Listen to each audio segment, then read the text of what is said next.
पुरी अस्तरंग एवं काकटपुर अंचल में वर्षा फल अंचलवासी तातीरू सामान्य आश्वस्ति मिली। वर्षा प्रभाव में अशांत हो उठी अस्तरंग समुद्र। वर्षा पर चाषी मुहरे खुशीर लहरी। अस्तरंग समुद्र कूल स्थानीय चाषी सहित एने अधिक आलोचना करिसेंती आम काकटपुर रिपोर्टर लोकनाथ स्वाई। प्रबल ग्रीष्म प्रभाव आश्वस्त मिली कहीं मौसुमी वर्षार आरंभ होती अस्तरंग अंचल में। आपण मैंने सीधा सड़क चित्र देखुवे आम रही अस्तरंग समुद्र कूल। आज जो मौसुमी वर्षा आरंभ होती तार प्रभाव आपण मैंने सीधा सड़क देखुं समुद्र अशांत रही।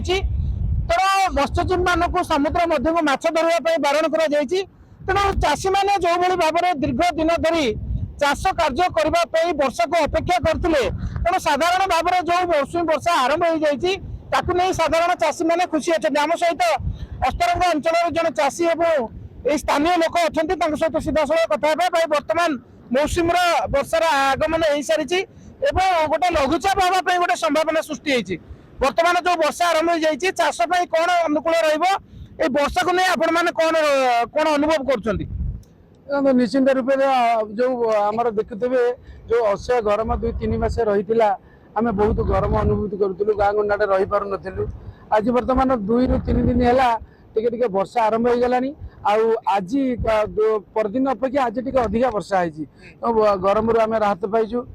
ये जो वर्षा हो चाषी भाई मान अति गोटे खुशी खबर कि वर्षा वर्षा आसिले से निज खेत धान पान बुणाबुणी करके तली रुइबे।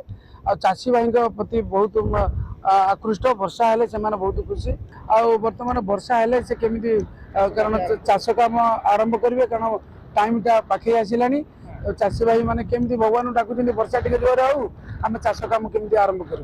जो गोटे प्रचंड रौद्र ताप सृष्टि होता प्रबल ग्रीष्म प्रभाव होता प्रचंड खरा होता तेणु से आश्वस्त पाई लोक मैंने।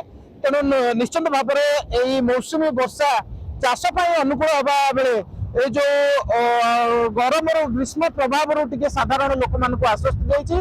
अस्तरंग समुद्र कूल लोकनाथ स्वाई कलिंग टीवी।